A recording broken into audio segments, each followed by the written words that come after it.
បងប្អូនខាងលើនេះជាគ្រប់របស់ខ្ញុំគ្រប់ហ្នឹងគឺរបស់ខ្ញុំផ្ទាល់ខ្ញុំអ្នកកាន់ផ្ទាល់អញ្ចឹងមានចំនួន member មានសមាជិក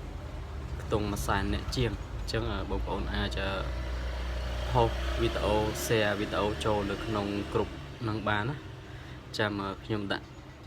link នៅក្នុង comment ហ្នឹងហើយអញ្ចឹងគ្រប់នេះគឺខ្ញុំapprove ឲ្យបងប្អូនទាំងអស់សម្រាប់ MMO ដៃថ្មីដៃចាស់ក៏ដោយគឺខ្ញុំនឹង support ឲ្យហ្នឹងហើយព្រោះជាក់ស្ដែងគ្រប់ធំយើងផុសដឹងហើយថាគ្រប់ខ្លះគេអត់ទូយើងទេយើងផុសចូលទៅមែនប៉ុន្តែគេ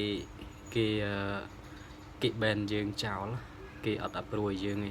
យើងអញ្ចឹងយើងអត់មានការបើកការមើលឃើញទេអញ្ចឹងផុសចូលគ្រប់ខ្ញុំហ្នឹងទៅព្រោះគ្រប់ខ្ញុំនេះផុសសេរីបងប្អូនតែ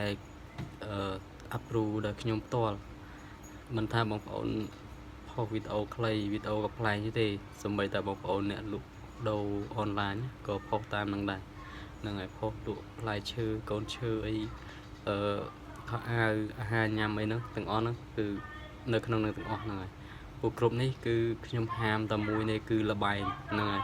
បើលបែងបងប្អូនមិនបាច់ share ចូលទេហ្នឹងអរគុណច្រើនបងប្អូន